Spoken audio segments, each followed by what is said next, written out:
Olá, Floripa, olá, Brasil, olá, mundo. Eu estou aqui, André Patunas, e este é o programa Vida Inteligente. Hoje nós vamos falar sobre Agartha e mundos interiores, uma nova visão sobre essa questão. E antes de eu trazer o meu convidado aqui, eu já li muito. Um dos livros que eu mais gostei de ter lido foi A Terra Oca, Raymond Bernard, né? E li diversos outros livros sobre a teoria de que dentro do nosso planeta existiria uma parte onde existiriam outros mundos, entre eles Agartha e outros que nós vamos falar hoje. Não só este, como outros livros falam disso. Existe uma relação que eu posso disponibilizar depois do programa para as pessoas que tiverem interesse em pesquisar e ver. Então, considerando aquilo que a gente estuda, considerando aquilo que a gente acredita, e hoje nós estamos muito pé no chão, né? E todas nós, em nossas épocas de vida, em algum momento nós viajamos na maionese, flutuamos, até buscar nosso entendimento da questão. Então, onde tem fumaça, tem fogo, já diz o velho adágio. Alguma coisa existe. Eu dei uma palestra em Curitiba, num congresso internacional de ufologia, onde eu fazia uma comparação, eu deixava para o público resolver, sobre a procedência dos vimanos, sobre os discos voadores. Então, eu dava evidências de lá de fora, evidências daqui de dentro, e cada um tirasse a sua conclusão do que era possível. Era mais fácil eles serem daqui da Terra, ou do nosso planeta, dentro ou fora, seja lá de onde for, ou de fora de algum outro lugar. Então, houve muito agrado, assim, vamos dizer, da forma que foi abordado.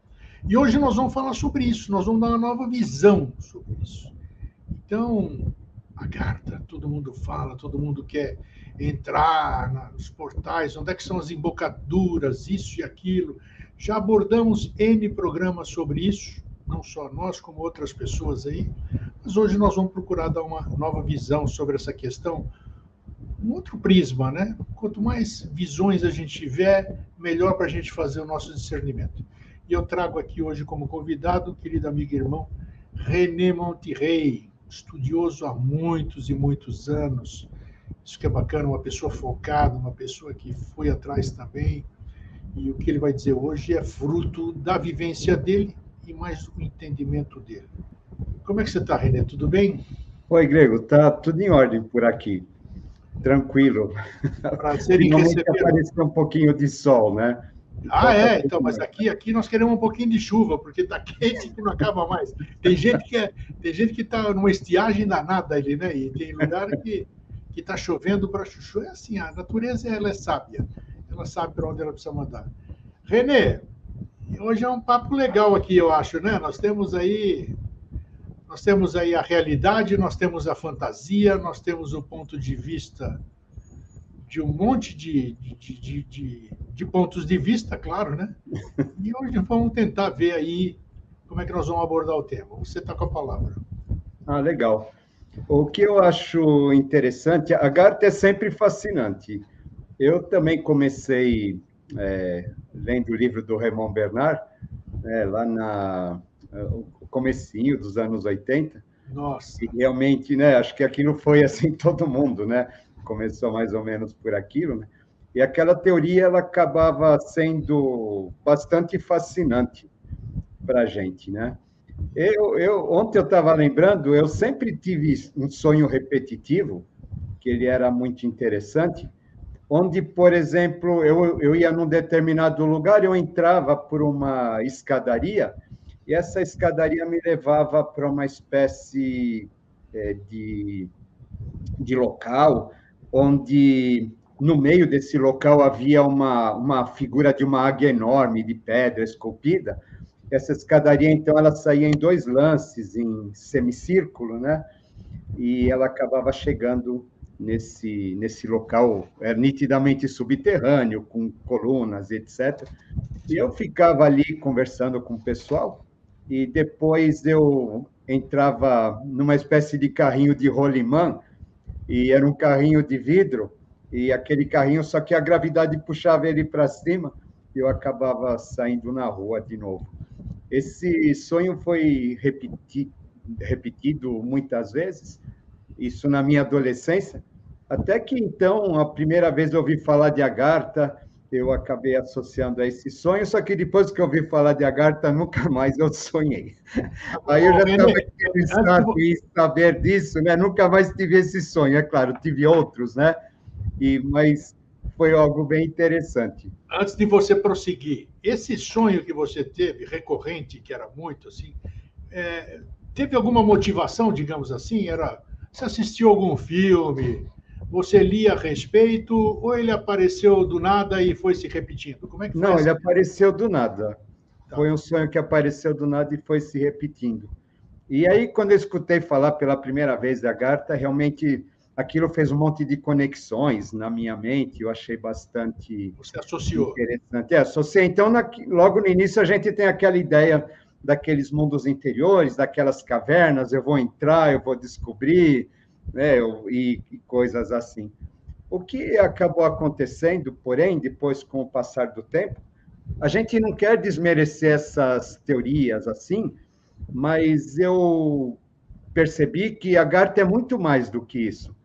Ela está falando a respeito da formação da Terra, ela está falando a respeito da formação do homem, ela está estabelecendo um paralelo entre a evolução humana e a evolução planetária.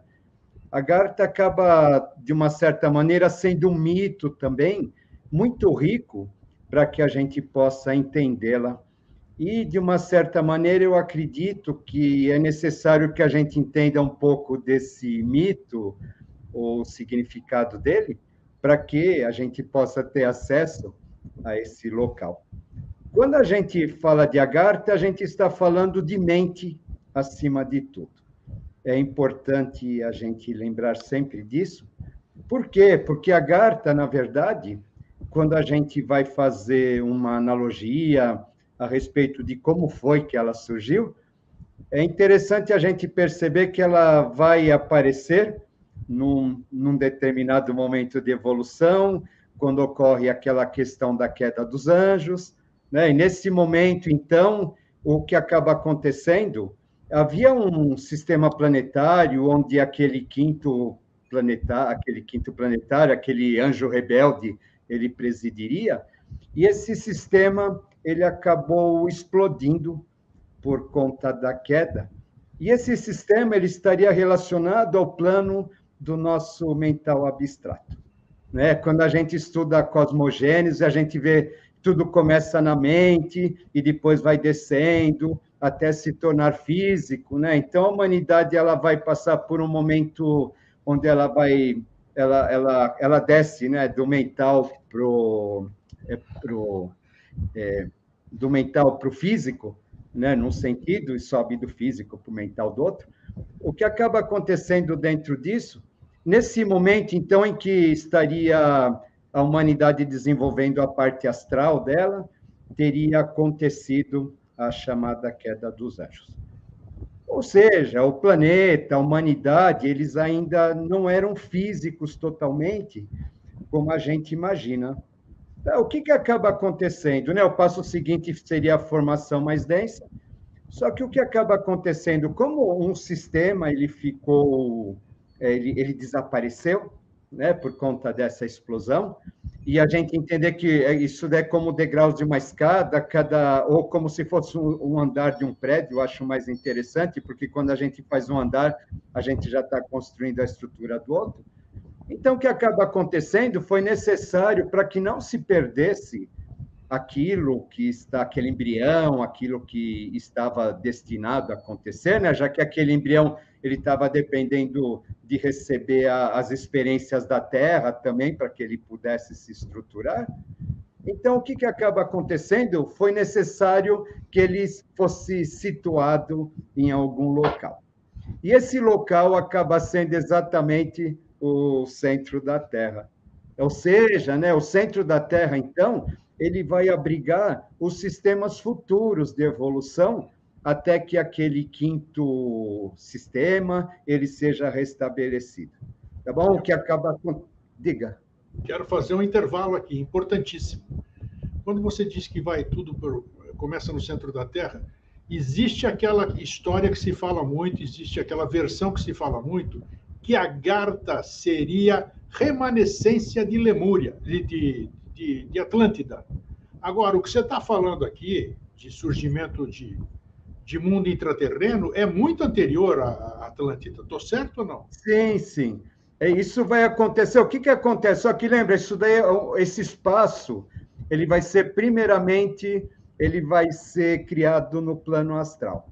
Tá bom? Então, eu estou falando em termos de espaço ainda, tá? Não em termos de consciências, tá? Okay. O que vai acabar acontecendo, né? No momento em que existe a queda Atlante, já havia esse local pré-existente, né? Para que aqueles remanescentes eles pudessem se recolher, tá bom? Aí que acaba situar no tempo. Isso, é super legal a gente perceber isso, né? Porque senão fica confuso mesmo isso, sim, tá? O que acaba acontecendo, então, é interessante a gente perceber, é procurar fazer uma analogia entre o planeta Terra e o homem, agora, dentro dessa situação toda. O que acontece? O homem, então, ele era um ser divino, ele vivia aquela humanidade que era guiada diretamente pela divindade, né? Os reis pastores, etc.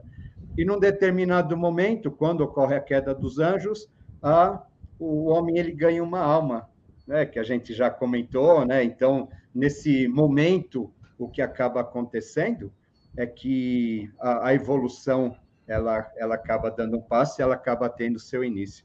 Se a gente fizer uma comparação entre esse momento e o momento do planeta, nós vamos dizer que no momento em que a Agartha ela surge, também o planeta Terra passa a ganhar uma alma. O planeta Terra, ele na verdade, ele tinha um processo, né? Ainda estava naqueles planos sutis, etc. Ele ainda não estava acontecendo fisicamente, como nós conhecemos, né? Isso só vai acontecer no quarto sistema. E no mesmo momento, então, em que o homem ganha uma alma, a Terra ganha uma alma também. Que legal. Quando a gente fala de alma, é interessante a gente perceber uma outra coisa. O que existe dentro de nós? Se a gente tomar o nosso corpo por referência, cientificamente, o que eu tenho dentro de mim? Eu tenho vísceras, eu tenho ossos, esse tipo de coisa, né? Mas, na verdade, a gente tem certeza que a gente não é isso. Nenhum de nós se sente como vísceras, como ossos, a não ser quando dói, né? Mas nenhum de nós se sente, né, exatamente como sendo um corpo físico, etc. Né? A gente se sente como sendo muito mais. Nós somos uma essência, nós somos uma presença, nós somos algo que transcende essa nossa estrutura física. Essa nossa estrutura física ela acaba sendo alguma coisa que é necessária para dar suporte para esse nosso eu. Quando a gente fala do planeta Terra, a gente vai falar de mundos interiores, a gente vai perceber essa mesma questão. O que vai acontecer? Esse corpo chamado Terra, ele vai ser uma estrutura que marca ou que abriga a presença do planetário correspondente, ou dos planetários, né, que estão relacionados ao nosso processo evolutivo. Tá bom? Então, esse ponto vai ser assim, ele vai receber dentro de si a alma planetária em evolução. E tudo que está no planeta acaba, então, sendo colocado nesse ponto. O que é interessante, quando a gente fala, então, em termos de alma, aí a nossa questão de tempo aí, né, de Lemúria, Atlântida, etc. Isso. Quando a gente fala em termos de alma, por exemplo, a nossa alma não conhece tempo.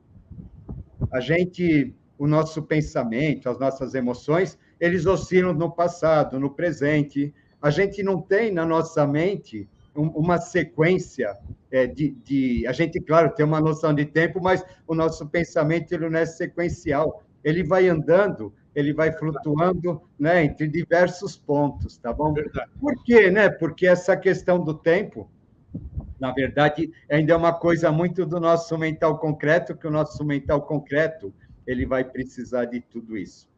Com a Agartha vai acabar acontecendo a mesma coisa. Ali, a questão de tempo é algo que praticamente não existe, né? Já que a mente, o plano da mente, ele não conhece o tempo. Então, o que acaba acontecendo? Na Garta, a gente vai ter a seguinte questão: tudo aquilo que foi realizado em termos evolutivos está guardado lá. Então, ali a gente tem as mônadas, a gente tem os Budas sínteses dos reinos da natureza, que, por sua vez, sintetizam os sistemas anteriores de evolução. Né? Tudo que aconteceu está guardado lá numa espécie de backup. Por quê? Porque a gente precisa, caso a gente exploda o planeta por algum motivo que não é difícil, né? O que acaba acontecendo é necessário que aquela evolução ela não se perca. Então, tudo que acontece fica registrado lá dentro, sabe? Volto a dizer como se fosse uma espécie de backup. Hoje, com o computador, a gente consegue entender melhor que isso, mas também ali dentro, uma vez que estão os planetários e etc., a gente tem também todo o potencial do futuro, ou todo o potencial divino, também instalado ou com sede nesses planos. Ou seja, ali a gente vai ter tanto o passado, como a gente vai ter o futuro. Por isso, algumas vezes, a gente vai encontrar leituras onde eles vão descrever os mundos interiores, com mamutes, com seres, né? Seres pré-históricos e coisas desse tipo, né? E também a gente vai acabar encontrando literatura falando de seres elevados, de seres divinos e de coisas assim. Eu acredito que é um espaço, na verdade, onde não existe tempo, e uma vez não existindo tempo, o que acaba acontecendo, ele acaba ficando meio incompatível com o nosso plano. Tá? Para que a gente possa adentrar nesse local, nesse útero sagrado da Terra, é necessário, então, que a gente esteja vibrando dentro dessa mesma sintonia que vibra esses planos interiores. Os antigos, eles costumavam falar assim para nós, a respeito das embocaduras. Então, tem aquela história, é uma maia, é um local que tem uma abertura, existe uma maia, a gente não vê o que está por trás daquilo. E o que os antigos costumavam dizer para nós era que aquilo era como se fosse um ventilador, e eles diziam assim, ó, se você tentar passar o dedo, passar o ventilador, você acaba não conseguindo passar, mas se você rodar o seu dedo na mesma velocidade do ventilador, aí você entra e você sai no momento em que você quer. Ou seja, né, para que a gente entre nesses mundos, existe uma necessidade de uma condição vibratória. Isso eu acho fundamental. Então, é como se ele tivesse resguardado da humanidade. Renê, porque tem gente que entra e sai, como eu vou daqui para minha casa e volto todo dia aqui, né? Porque... Isso, mas aí... Eu me relato assim, né? Fui até a Garta, voltei. Né? Aí fazer o quê, né? Não, porque... né? E o que a gente precisa entender, né, que na verdade, aí falando em termos de Terra como um todo, né, então realmente é necessário que haja uma mudança de estado de consciência do planeta, da humanidade, para que realmente ela possa ter acesso àquilo que nós chamamos Agartha, ou aquilo que nós chamamos mundos interiores. Eu gostei do que você falou aqui antes de você dar sequência e quero fixar na cabeça de quem está nos assistindo a questão do ventilador, muito interessante. Se eu tentar passar pelo ventilador agora, eu estou ferrado, eu vou virar pedacinhos. Agora, se eu conseguir entrar na velocidade do ventilador, eu vou atravessar do outro lado e vice-versa. Esse atravessar é possível na nossa condição atual do estágio da raça humana ou não? Olha, volto a dizer, acho que a humanidade como um todo, não. Mas sim, o que eu percebo, aí dentro dessa questão da Garta, ela tem graduações.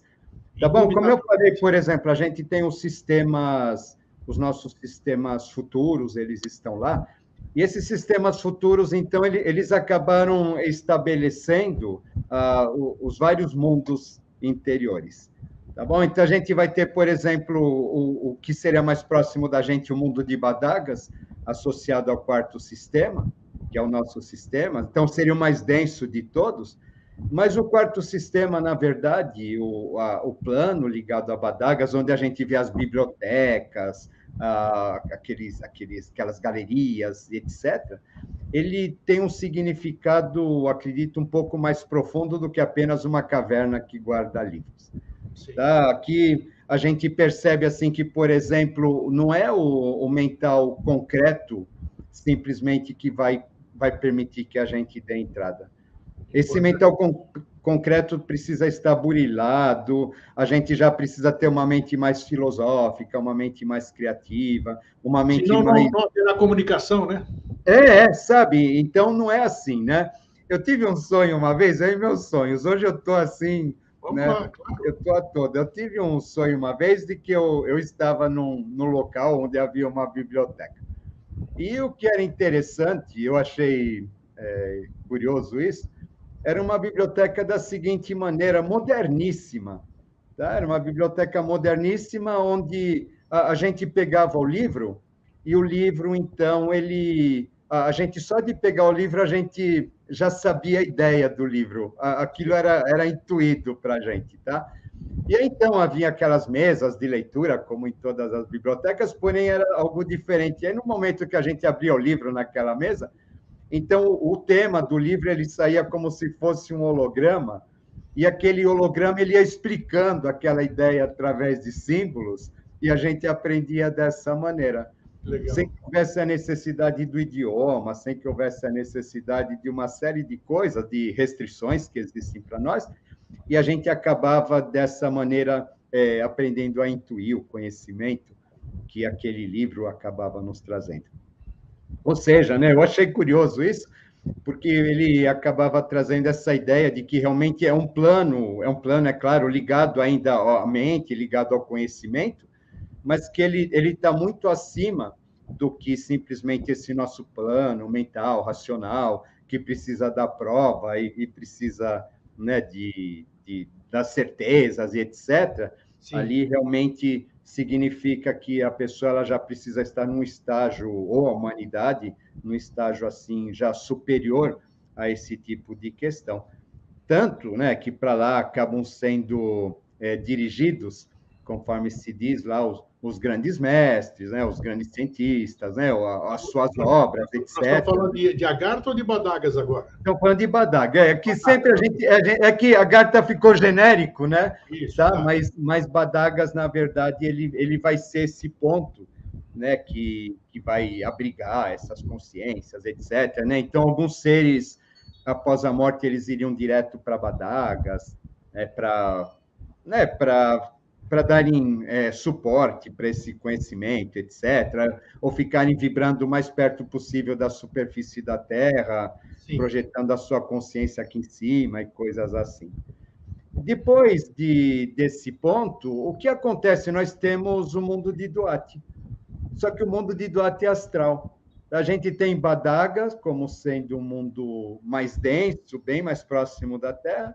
Depois nós temos Duat como sendo um mundo astral. Por quê? Porque Duat está ligado ao nosso quinto aspecto. É aquele quinto aspecto que acabou explodindo, relacionado ao quinto planetário, etc. Então, ele vai formar esse mundo que, para nós, nas literaturas, ele vai ser associado à ideia da água, ele vai ser associado à ideia do lago, ele vai ser associado ao local, né? A barca de... Como que é aquela... Caronte? A barca de Caronte, né? Onde a gente atravessa para chegar no Hades, finalmente. Então, esse mundo de Duat, na verdade, o que acaba acontecendo, ali estariam as 7 cidades.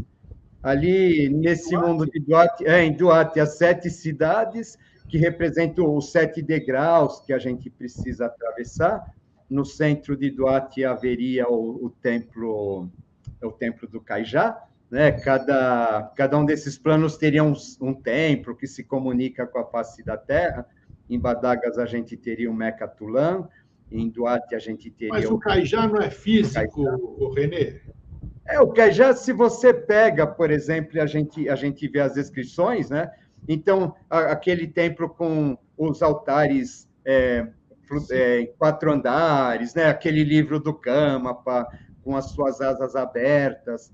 A gente percebe que, se ele for físico, na verdade, o que eu acredito muito, eu vejo muito a Agartha como sendo muito mente abstrata, mente... Sabe, ela vai ser física para mim, isso que é interessante. A partir do momento que isso que eu perguntei. a partir do momento que eu entro em contato com a mente abstrata, aquilo para mim é uma realidade. Isso, vira física. Né?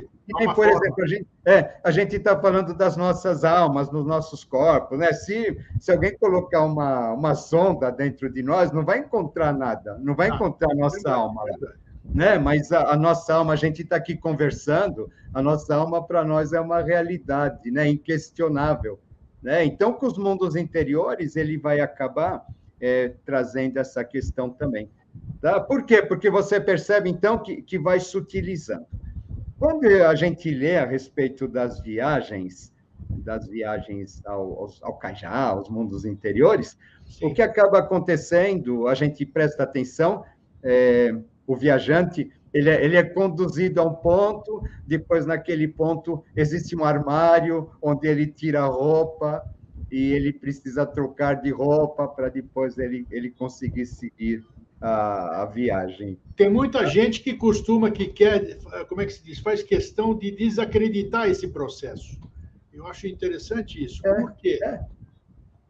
Porque para ocultar, para não... Por que acontece? Para fazer a coisa desacreditar esse processo que você está falando agora. Então, a gente só terminar um pouquinho, tá? Então, quando ele troca de roupa, é alguma veste, alguma coisa que ele deixa para trás.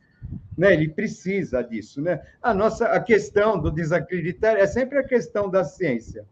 Tá bom? A ciência que ela é categórica. É claro que se a gente for cavar a Terra, muito provavelmente a gente vai encontrar rocha, magma, etc. Sim. Tá bom? Mas existem outras dimensões acontecendo ali que a ciência não vê.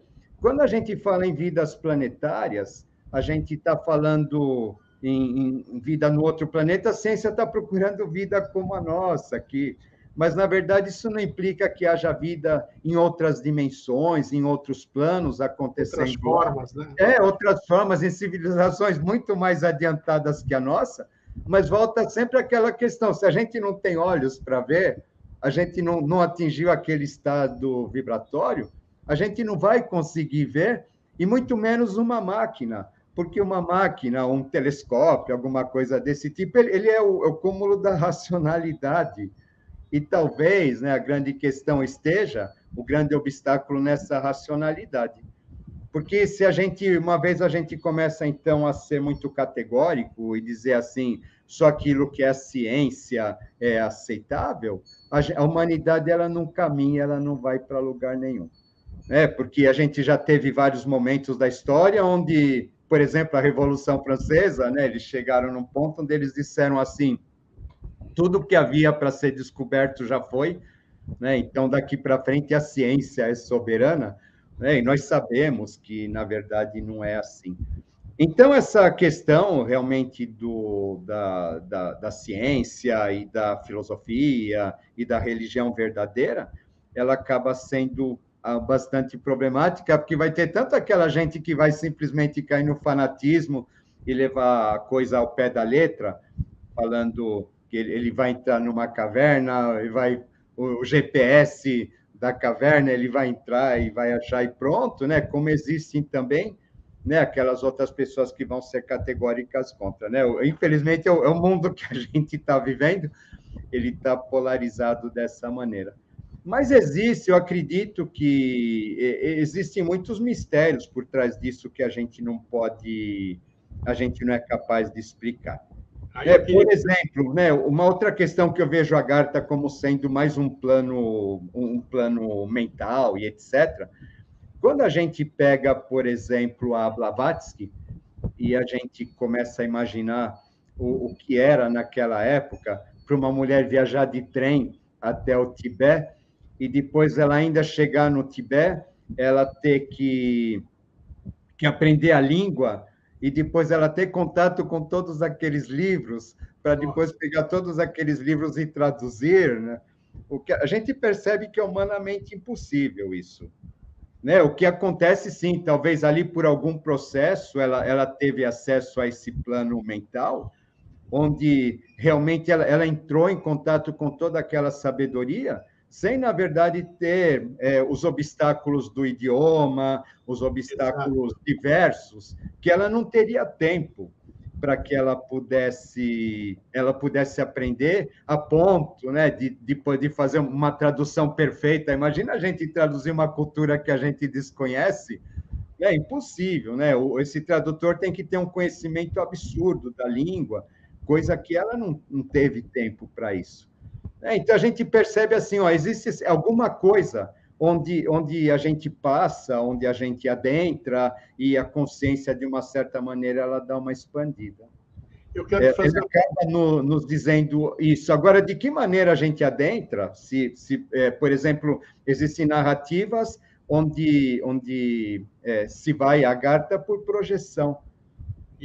Né? E existem outros que dizem que foram fisicamente, tá? Mas, assim, o que a gente acaba vendo, né, que, na verdade, essa questão não é apenas restrita a simplesmente eu passar numa caverna, né, e pronto, já estou lá, estou vendo todo mundo, conversando com todo mundo, que acaba não sendo assim. Quero te fazer a pergunta. E onde entra nessa história, talvez eu esteja saindo da ordem da nossa conversa, onde entra o rei do mundo, Melquisedeque? É uma ficção? Legal. É uma invenção? É o quê? Então, agora é continuidade. A gente falou de Duarte, né? Duarte ligado ao quinto princípio, e a gente vai ter, então, o estágio seguinte, que é a Agartha propriamente dita, que é ligada ao sexto princípio. Tá bom? Se a gente for olhar os Badaga, Duarte e Agartha, a gente vai ter aquela representação daquele triângulozinho, né? Que acaba Tama, Sattva e Rajas, né? Então, Agartha seria o aspecto rajásico. Tá bom? E por isso, em Agartha, então, ficariam os deuses, etc., né? Porque nessa toda aquela corte daquele chamado vigilante silencioso. Né? O vigilante silencioso, que ele... É interessante a gente explicar isso. Então, porque como que é o vigilante silencioso? Né? A gente tem um sistema evolutivo, e nesse sistema evolutivo está acontecendo a manifestação de um determinado planetário, só que junto com esse sistema evolutivo, ele é regido por uma tríade, e essa tríade tem o planetário que está evoluindo, tem aquele seguinte que ele está fazendo estágio para aprender, para quando chegar a vez dele, ele assumir o comando no ciclo seguinte, e a gente tem o chamado vigilante silencioso, que é aquele que está observando tudo, né, direcionado mais ainda para o futuro. Quando a gente fala, então, que na formação de Agartha, ela acabou... Eu tô sorrindo aqui, porque eu já quis falar sobre vigilante silencioso, e não se pôde falar sobre vigilante silencioso. Né?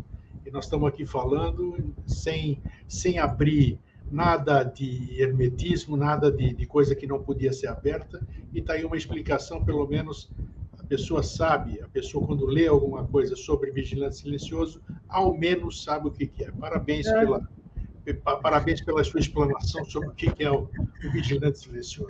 Tudo pode ser dito, né? Então, o que acaba acontecendo, né?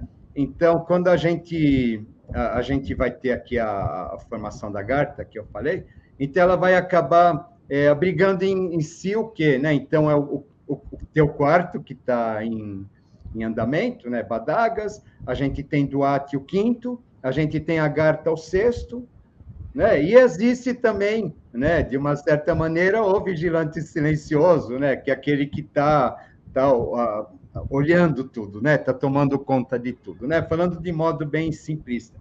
E esse vigilante silencioso, então, está associado ao rei do mundo, a figura de Melquisedeque. Tá? Porque é ele, né? Ele é o chamado Júpiter plutônico, porque é ele que, na verdade, ele se assenta no centro de todo esse movimento. Porque se a gente for pensar, quando a gente olha a nossa formação, essa formação planetária, né? O nosso planeta Terra, então, ele traz dentro de si o primeiro, segundo, o terceiro e o quarto sistema. Quando a gente olha a Terra junto com a Agartha, né, ou mundos interiores, que acabou genericamente conhecido por Agartha, lá dentro a gente tem o quinto, o sexto e o sétimo. Ou seja, né, então a gente tem aí todas essas consciências planetárias, de uma certa maneira, agindo aqui no nosso quarto sistema. Por isso que acabou sendo um saque para o futuro, um saque contra o futuro, porque acabou atraindo para cá essas consciências planetárias que talvez, se não tivesse acontecido a questão da queda dos anjos, isso não poderia ter acontecido. Você coaduna com a ideia de que, já se falou no Vida Inteligente, que a Terra, o planeta Terra, é a bola da vez.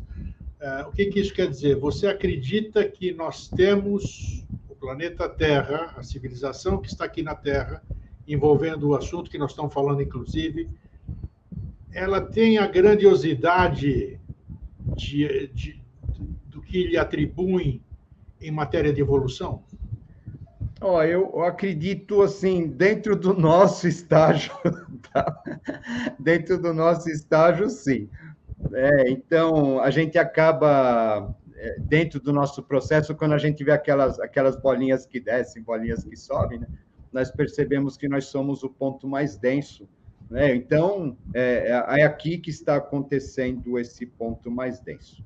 Tá bom? Então, ela tem eu acredito, ela tem esse papel dramático, né? Porque aqui, se a gente for pensar aqui tem todo o passado, né? Tudo aquilo que desce, a gente tem todo o futuro, tudo aquilo que sobe, né? Tá tudo, de uma certa maneira, se encontrando aqui. E, então, esse ponto, sim, acaba sendo importante, mas para nós, para nossa evolução, não vou falar em termos cósmicos, siderais, etc., envolvendo outras civilizações, etc., que aí seria um absurdo a gente olhar esse universo, essas galáxias, esses mundos, e achar que nós somos a bola da vez, né? Dentro de todo o processo cósmico, evolutivo, né? É uma pretensão muito grande da gente, tá? Então, eu acredito, sim, que para nós aqui, a gente está vivendo esse momento importante, mas é sempre uma coisa interessante, né? Parece que, dentro dessa história da gente fazer backup e etc., né? A própria divindade tem um pé atrás, porque ela não sabe do que a gente é capaz, né? Ela não sabe o que a gente vai fazer com tudo isso, então, por precaução, aí ela tem lá os seus mecanismos de proteção, né? Para que, se a gente for... e a gente não duvido, se a gente for tolo o suficiente de destruir tudo isso, algum proveito acabe se tirando dentro dessa questão. Já que nós estamos falando sobre a outra visão sobre esses mundos internos, o que há de verdadeiro, vamos dizer assim, ou o que pode haver de verdadeiro, se existe algum fundamento nessa questão de é factível, é possível? Eu não vejo essa possibilidade, principalmente agora, depois do que você falou ainda, só corroborou. Essa interação, quarto sistema, interação, nós somos quarto sistema, aqui em cima nós somos quarto sistema. É possível a interação dos mundos internos com a gente aqui da superfície? Porque existem profecias, existe isso e aquilo, de que um dia acontecerá isso, ou que a Agartha subirá e tal. O que a gente pode falar sobre isso? E se isso aí tem alguma fundamentação, teria nexo? Como você disse que temos que nos preparar para a gente ir, e eu acredito, isso a maioria acredita também, claro, eu tenho que me preparar. Para eu entrar dentro do mar, eu tenho que colocar escafandra, eu não tenho guelra. Eu tenho que preparar. Em qualquer lugar eu tenho que me adequar àquelas condições. Então, eu não vejo condição, por exemplo, de os mundos internos, né? A não ser que seja diferente, a não ser que seja gente igual a gente, que está aí, que achou um buraco ali. Buraco é pejorativo, não achou o caminho, foi lá, está lá, estão vivendo lá muitos anos. Existe essa possibilidade ou não? Olha, eu vejo isso muito como símbolo. Tá? Quando a gente vai estudar, assim, por exemplo, os avatares, a gente vai estudar Maitreya, a gente fala assim, ó, Maitreya nasceu em Shambhala.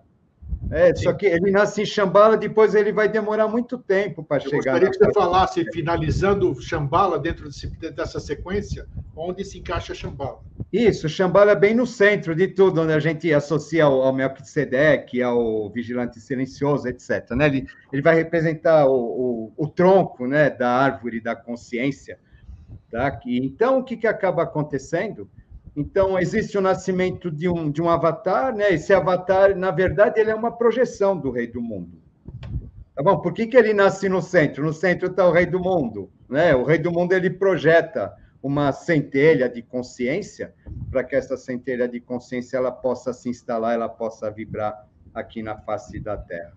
Só que assim, então, existe um tempo para que essa consciência ela se adeque à nossa ambiência, ao nosso estado de compreensão, às nossas questões físicas, porque a gente não tem cérebro capaz de suportar uma consciência desse padrão.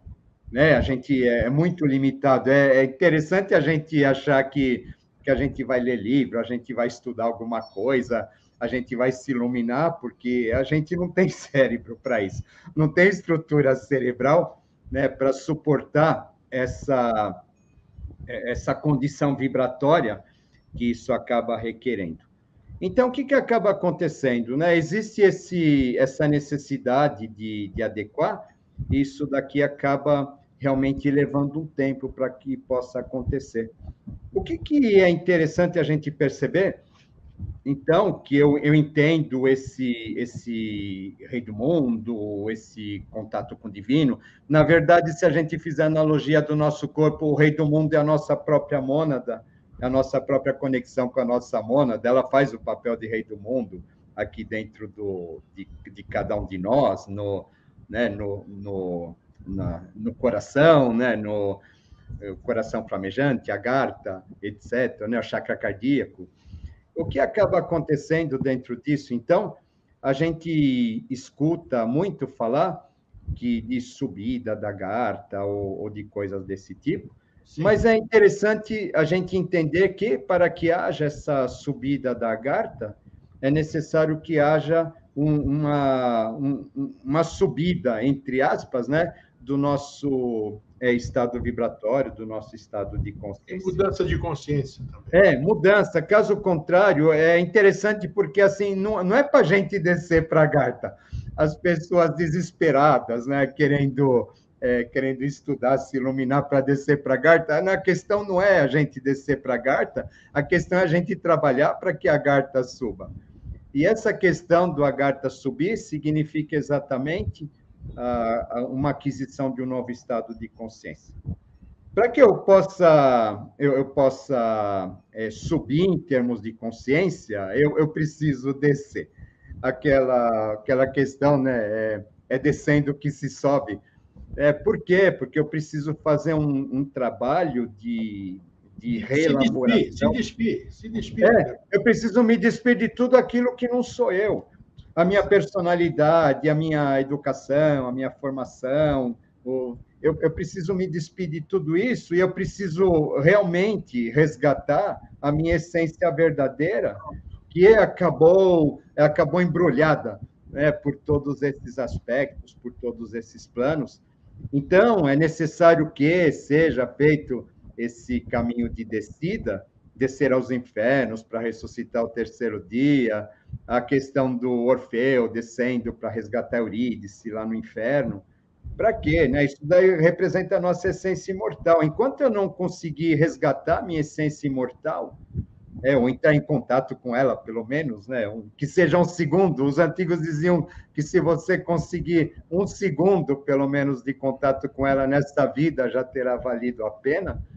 Então, se você realmente conseguir estabelecer esse contato, aí sim a consciência resultante desse metabolismo, desse processo, seria a manifestação da garta dentro de cada um de nós.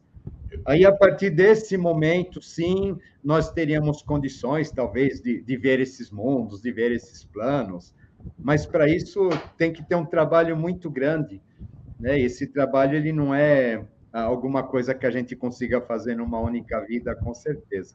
Tá, duas perguntas para você. Primeira, eu entendi mal, ou você falou que o Avatara é uma projeção de Melquisedeque? Eu entendi Isso. direito? Entendeu, é. Então, explica isso aí um pouquinho mais. Porque as pessoas acham que... todo mundo acha, eu sou uma pessoa também, claro, que o Avatar é o enviado do Criador e tal. Quando você fala que ele é uma projeção do Rei do Mundo, de Melquisedeque, eu acho que cabe um pouquinho mais de explicação aqui, para que a informação é nova, vamos dizer, chocante. Aquela lá que, opa, o que é isso? E nem eu falei, será que ele falou isso mesmo? Eu vou perguntar. Então, o que acontece, né? Quando a gente fala de consciência, né? Esse ser chamado Melquisedeque, na verdade, ele é o centro de tudo, né? Ele é a origem de tudo, ele é a finalidade de tudo. Tá bom? Então, o que acontece, né? Esse ser, então, ele vai projetar a consciência na Terra, sabe? Para que, né, essa consciência ela acabe alimentando os avatares, acabe alimentando os iniciados, adeptos, etc. Só que em diferentes graduações. Claro. Tá? Em diferentes graduações, né? Na verdade, né? Então, se a gente for pensar assim, é claro, existe o Melquisedeque, depois a gente vai ter a corte, etc. Né? Existe uma graduação, né? Essa graduação significa graduação de consciência também, né? Para cada um vai virando 7, que depois vira mais 7, depois vira mais 7, né? E essa graduação de consciência para quê, né? Para que possa chegar até nós. Mas ele acaba sendo o centro de tudo, né? O tronco, em termos de consciência de tudo, acaba sendo o Rei do Mundo. Legal. O que é interessante, né? Os antigos, às vezes, eles diziam para nós assim que alguns deles, eles talvez eles já não reencarnassem mais, mas que depois aqueles, né, que no caso chegariam a esse ponto, eles teriam a missão de ficar projetando a consciência na face da Terra, né, fazendo espécie de avataras assim, né? Por quê? Porque a consciência ela precisa ficar na face da Terra. E a consciência que a gente adquire é outra coisa, não é nossa, né? Assim, olha, eu ganhei consciência, eu vou para a Garta e pronto, vou ficar lá com o Rei do Mundo, etc., né? Na verdade, não, né? A consciência que a gente adquire, ela precisa de suporte para que ela possa continuar aqui. O que é interessante, né, dentro dessa questão, por exemplo, quando a gente fala de consciência, a ideia da corte adormecida de Shambhala. Né? Shambhala é uma corte adormecida, né? Aqueles corpos flogísticos. Pânico, né? Como é que é? Isso, sono paranixipânico. Por quê? Porque eles estão projetando a consciência. Tá? Eles vão ficar despertos só nas mudanças de ciclo, né? Nas grandes mudanças de ciclo, e no demais tempo eles vão ficar projetando a consciência aqui em cima da humanidade, para a humanidade em diferentes gradações. Então, a gente percebe, né, que na verdade, né, a função desse ser é como se ele é uma síntese de alguma coisa, mas que, na verdade, ele precisa, como síntese, também projetar o caminho para todos nós, e essa maneira de projetar o caminho vai sendo através dos avatares, né, que nada mais são do que projeções dele mesmo. Você falou agora de consciência, exatamente era a minha segunda pergunta, o gancho para a minha segunda pergunta. Como nós estamos numa mesma vibração, fica mais fácil as coisas ficarem aparecendo, né? Muito se fala ao longo de todas as linhas esotéricas sobre o processo de canalização, né? Está muito vulgarizado, banalizado, todo mundo canaliza todo mundo. Nossa, você não faz ideia, né? Você sabe, você faz ideia porque você está no meio. Existiria uma possibilidade de comunicação a nível consciencial com esses mundos que nós acabamos de citar aqui? Olha, eu acredito, é sempre aquela mesma história, né? Num determinado momento, sim, talvez a gente entrando em contato com esses planos, a gente teria essa capacidade, teoricamente. O que eu percebo aí dentro da minha história, dentro das narrativas que eu ouvi de pessoas que teriam tido contato com esses planos, o que acaba acontecendo, isso é uma coisa tão sagrada, que a pessoa ela faz questão de guardar para ela, porque é como se, a partir do momento que ela sai se divulgando, eu fiz, eu vi, eu conheci, etc., Já perdeu toda ela perde aquela magia, aquele encanto, e ela acaba não conseguindo, né? Ela acaba não conseguindo, na verdade... Ela abre mão daquilo que deveria, né?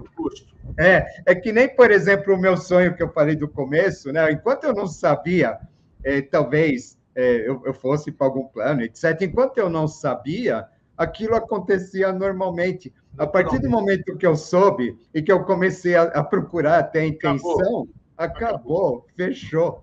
Né? Porque o que a gente percebe, dentro daquele despir-se que a gente acabou comentando, é necessário uma pureza absoluta para a gente poder adentrar nesse plano. Enquanto tiver um vestígio de vaidade, sabe essas coisas que a gente tem aqui aos montes, né? Nossa. Enquanto houver algum vestígio desse tipo de coisa, a gente não consegue adentrar num plano desses, porque a nossa vibração é incompatível com esse tipo de ambiente. Então, eu não vou ir, eu não consigo, eu não acredito que enquanto essa pessoa ela estiver assim, ela não vai conseguir canalizar muita coisa, vai, conversa, volta, né? Vamos cair no caminho da mistificação, né? Acaba acontecendo uma coisa mais ou menos nesse sentido, né? Até na boa fé a gente acaba mistificando. Tanto que a gente sabe assim que a gente está falando de avatares, etc., existe uma necessidade de preparação de corpos para isso. Né? Esses corpos, eles são preparados durante muito tempo, né? Através de diversos métodos, né? Então, mesmo os avatares, volta a dizer, ele vai nascer em Shambhala, até ele chegar na face da Terra, é como se primeiro ele fosse uma essência de luz, depois essa luz vai se adensando, vai se adensando, vai se adensando. É o mesmo corpo, só que aquele corpo ele precisa de um tempo para se adensar, para que finalmente ele possa receber aquela essência. Ou seja, com nós não é assim, né? A gente é papum, né? A coisa assim, a gente não tem esse corpo com esse preparo, com essa coisa toda. Então é necessário que a gente por uma série de ritos, uma série de processos, a gente tente utilizar o nosso corpo mais que a gente consiga, só que, né, a gente só vai conseguir um contato assim, muito raso, eu acredito, né, que vai ser de acordo com o estado vibratório que a gente está, no máximo. Né? Caso contrário, a gente não vai muito além daquilo. Né? Porque, a questão não é a gente ir, a questão é a gente trabalhar para que aquilo que está lá acabe se manifestando na gente.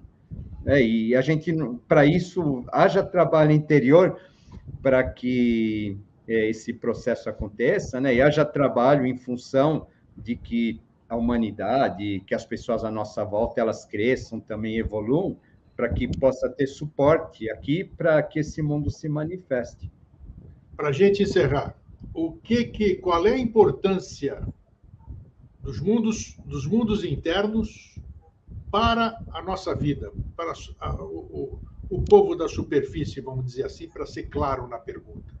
Para ser simples na resposta, a gente vê essa questão que eu fiz a comparação do planeta com o nosso corpo, né? A nossa alma e os mundos interiores. Né? Ou seja, né? Então, o nosso planeta ele acaba sendo apenas o receptáculo de toda essa essência, né? E ele precisa manifestar essa essência. Assim como nós precisamos manifestar a nossa essência, o nosso eu verdadeiro, a gente precisa passar por todo o processo de iniciação, autoconhecimento, tudo que a gente fala para que a gente possa se realizar aqui como ser, na humanidade, no planeta, acaba acontecendo a mesma coisa. Ela precisa passar por um imenso processo para que ela tome consciência realmente da sua verdadeira alma, da sua verdadeira essência, da sua verdadeira capacidade. Né? A Garta é o nosso eu que caiu, né? Lá no, né? Ela vai surgir no mesmo momento, né? Esse eu divino que a gente ficou trancado dentro de nós, a gente acabou perdendo a chave. A Garta acaba representando isso para o planeta e para a humanidade também. Enquanto a gente não se voltar ao nosso crescimento, enquanto a gente não se voltar a outros valores, enquanto as pessoas elas não se voltarem àquilo que realmente é verdadeiro e não aquilo que é transitório, realmente a gente não vai para lugar nenhum como humanidade. E acho que a finalidade de todo o processo evolutivo acaba sendo esse, para que finalmente um dia a gente encontrando a Garta dentro de nós, ela possa florescer do lado de fora, e aí sim a chamada Idade de Ouro, etc., volta a acontecer aqui no Aí nosso fazendo planeta. a mesma história, igualzinho, só que outra forma de dizer, a manifestação do Cristo, usa-se exatamente isso.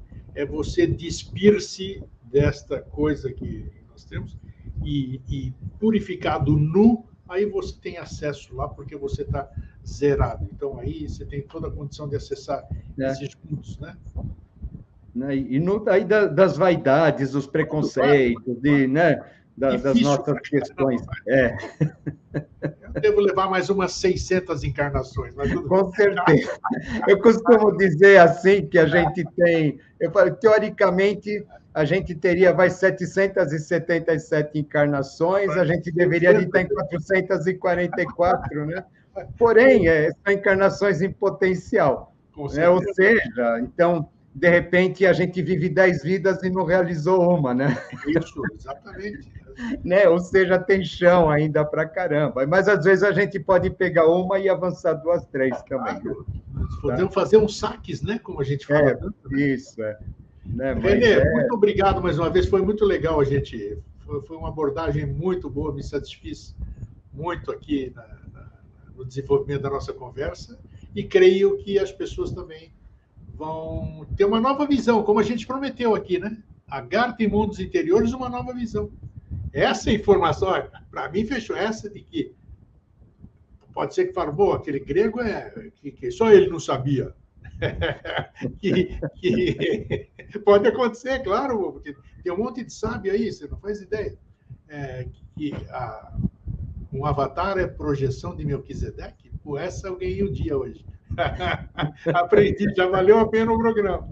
Valeu, Veneza. O que você deseja fechar aí? Fala. Não, é isso aí, né, Grego? Só tenho a agradecer, né? É sempre uma oportunidade a gente falar a respeito desse tema, porque a gente, volta a dizer, a gente percebe que não é simplesmente uma civilização que está perdida, como as pessoas imaginam, né? Eu vou virar um explorador, vou encontrar uma civilização perdida. Na verdade, para que isso realmente possa acontecer, é necessário todo um processo de mudança, de preparo, né, que vai muito além das nossas questões humanas, na verdade, e que requer da gente um processo muito sério, né, como que é, de conexão, de busca, né, pela espiritualidade verdadeira. É isso aí. Somos todos buscadores, isso que é legal. Somos buscadores eternamente. Fraterno abraço, Renê. Quando a gente encontra, a coisa ela desaparece, que assim a gente anda mais um pouco. Né? Sai de novo em busca do resto. Forte abraço, Renê. Abração, até mais. Até mais, tchau. Gente, muito legal. É gratificante você ficar uma hora falando nessa energia que a gente constrói, nessa egrégora, nessa vibração. Isso é muito bom. Né? Então, cada um que usufrua da sua maneira, da sua forma. Fraterno abraço e um feliz sempre. Tchau.